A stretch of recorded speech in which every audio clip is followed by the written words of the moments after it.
Welcome skill series की इस videos में जो आने वाले समय में आपके सामने आते रहेंगे, आपका स्वागत है। और मैंने बहुत पहले अनाउंसमेंट किया था, अनफॉर्चुनेटली मैं नहीं अपलोड कर पाया अपनी कुछ व्यक्तिगत स्वास्थ्य और कुछ और प्रॉब्लम्स की वजह से। पर्पज़ क्या था स्किल वीडियो सीरीज़ को लाने का? वो ये था कि आज की डेट में क्या है कि कन्वेंशनल तरीके से आपने बहुत मैथमेटिक्स पढ़ रहे हो, और बेसिकली मैथमेटिकल थिंकिंग की मैं यहाँ पे बात करना चाहूँगा। तो कन्वेंशनल तरीके से आप बहुत सारी मैथमेटिक्स पढ़ रहे हो। बीटेक एग्ज़ाम को पास करने के लिए आप मैथमेटिक्स पढ़ रहे हो, गेट का एग्ज़ाम पास करने के लिए आप मैथमेटिक्स पढ़ रहे हो। लेकिन जब आप सच में किसी प्रैक्टिकल प्रॉब्लम को करने जाते हो, जब आप सच में कोई रियल सिचुएशन को प्रोग्रामिंग के थ्रू या अपने जब आप प्रोफेशन में जाते हो, जब वहाँ पर उसको डील करते हो, तो फिर आपके सामने चैलेंज आता है कि आखिर इसमें हम मैथमेटिक्स कैसे अप्लाई करें, या हमने जो मैथमेटिकल थिंकिंग डेवलप की है उसको हम कहाँ अप्लाई करें। यानी कि वहाँ पर आपसे एक तरह से रिक्वायरमेंट आपको लगती है कि काश मैंने मैथमेटिक्स को क्रिटिकली समझा होता, काश मैंने मैथमेटिक्स को उसको और एनालिटिकली उसको ऑब्जर्व किया होता, तो शायद आज मैं ज़्यादा अच्छे से सोच पाता। तो ये जो लेक्चर सीरीज़ है ये एक मल्टीपर्पज़ टाइप के हैं। अगर आप जैसे कॉम्प्लेक्स से मैं शुरुआत करना चाहूँगा, अगर मैं कॉम्प्लेक्स शुरुआत करूँगा तो जो कॉम्प्लेक्स का जो आइडिया है, कॉम्प्लेक्स एनालिसिस का आइडिया, कॉम्प्लेक्स नंबर का आइडिया, ये आपके बीटेक में भी कहीं ना कहीं आपके सिलेबस में कॉम्प्लेक्स एनालिसिस है, आप वहाँ से भी जोड़ सकते हैं। यहाँ से जो गेन करेंगे आप वहाँ अप्लाई कर सकते हैं। आपके गेट वगैरह के एग्जाम में भी कॉम्प्लेक्स एनालिसिस की बात आती है। अब आप कहोगे सर वहाँ तो ऑब्जेक्टिव टाइप क्वेश्चन आते हैं, ऑब्जेक्टिव टाइप क्वेश्चन। तो बेटा ऐसा मत समझो कि ऑब्जेक्टिव टाइप क्वेश्चन की प्रैक्टिस करके आप ऑब्जेक्टिव टाइप क्वेश्चन को सॉल्व करोगे।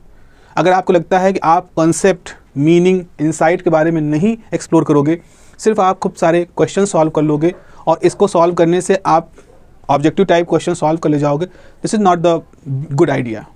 It's a cramming kind of thing. वो प्रॉब्लम हमेशा रहेगी कि you have no insight about the subject.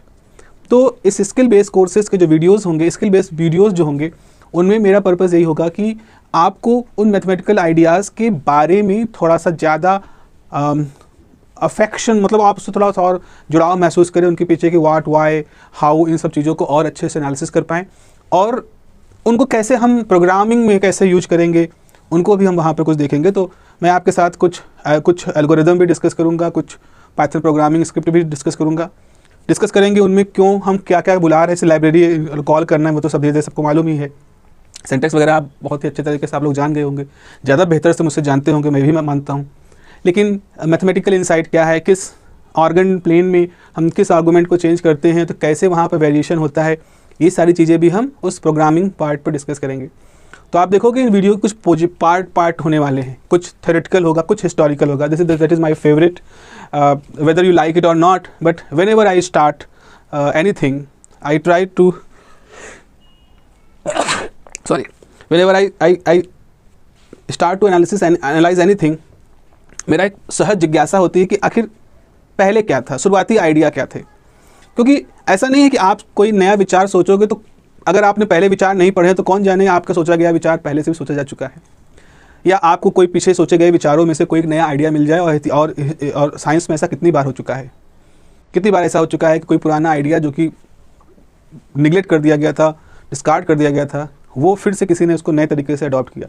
इसीलिए इस फिजिक्स को या मैथ को या साइंस को सिर्फ कलेक्शन ऑफ प्रिंसिपल एक्सरसाइजेस से ही नहीं समझना है, सिर्फ उसका कलेक्शन नहीं है। It is something which is very human. बहुत सारे ह्यूमन्स इसमें इन्वॉल्व रहे हैं, बहुत ही तेज़ दिमाग के लोग इन्वॉल्व रहे हैं, लेकिन इसी सोसाइटी में उन्होंने उसको काउंटर करके उन्होंने अपने आप को, प्रिंसिपल्स को इस्टेब्लिश करने में उन्होंने बहुत ज़्यादा एफर्ट किए होते हैं। तो जब हम उन ह्यूमन्स को पढ़ते हैं, उनकी साइकोलॉजी को पढ़ते हैं, उनकी फ़िलासफ़ी को पढ़ते हैं, उनके अचीवमेंट्स को पढ़ते हैं, तो ना केवल हम सब्जेक्ट से जुड़ाव महसूस करते हैं, बल्कि हमें ये भी लगता है कि संघर्ष सिर्फ हमारे जीवन में नहीं है, लोगों ने भी संघर्ष किए हैं, लोगों ने भी संघर्ष के ऊपर विजय प्राप्त की है। तो हमारे लिए वो वैज्ञानिक हमारे रोल मॉडल होते हैं, हम विज्ञान के छात्र हैं। हमें किसी क्रिकेटर से कोई मतलब नहीं है, क्योंकि वो हमारा प्रोफेशन नहीं है। हमें मतलब है कॉसी से मतलब, हमें आयलर से मतलब है, हमें आर्गन से मतलब है, हमें रीमन से मतलब है, हमें गॉस से मतलब है। क्योंकि ये सब ऐसे पर्सनालिटीज़ हैं जिनसे हम काफ़ी कुछ सीख सकते हैं। केवल सिद्धांत ही नहीं, केवल प्रिंसिपल ही नहीं, केवल रूल्स ही नहीं, बल्कि उनकी लाइफ से भी कुछ सीख सकते हैं, उनके पर्सपेक्टिव से सीख सकते हैं, उनकी आइडियोलॉजी सीख सकते हैं, उनकी फ़िलासफ़ी सीख सकते हैं। तो जब भी आप साइंस पढ़ें, मैथ पढ़ें, कुछ भी पढ़ें, तो सिर्फ उसे साइंस को ऐसा नहीं कि आइसोलेटेड सब्जेक्ट न माने। इट इज़ अ वेरी, मतलब ये समझ लो कि ये एक कंसनट्रेटेड फॉर्म का नॉलेज है, जिसमें फ़िलासफ़ी का, साइकोलॉजी का, सोशोलॉजी का, बहुत सारी चीज़ों का इन्वॉल्वमेंट रहता है। तो मेरा जो पर्सपेक्टिव है इन स्किल कोर्सेज का वो ऐसा है कि आपको उस पहलू से भी रूबरू कराया जाए। I just want to make it more human, I just want to make this subject मतलब कैटेगरी टफ नहीं है, it is very interesting. I just want to teach you just like a story. कहानियाँ हैं, आप पूरी physics, पूरी math, पूरी science कहानियों के तरीके से भी सीख सकते हैं। कॉज एंड इफेक्ट के हिसाब से सीख सकते हैं, कॉजलिटी के प्रिंसिपल के हिसाब से सीख सकते हैं, कौन पहले आया, फिर उसके बाद क्या विचार आया, फिर उस विचार ने अगले किस विचार को जन्म दिया। इस तरह से बहुत सारे सीरीजेस हैं। So again my effort, my perspective is to आपको उन सब चीज़ों से रूबरू कराना है। अलावा इसके मुझे कहीं कमेंट मैंने देखा था जिसमें बच्चे कह रहे थे कि सर क्या अब फिजिक्स की वीडियो नहीं आएंगे। अरे नहीं, वो तो रहेंगे ही, वहाँ से तो काम चल ही रहा है, वहाँ से आप देखते हो, व्यू करते हो, उसी से तो पैसा आता है। Skill is a new vertical in my channel. वो जो फिजिक्स रिलेटेड वीडियोज़ हैं वो तो आते रहेंगे, ना केवल फिजिक्स रिलेटेड बल्कि वो और भी सब्जेक्ट्स में एक्सप्लोर करूँगी जिसमें फिजिक्स इन्वॉल्व होती है।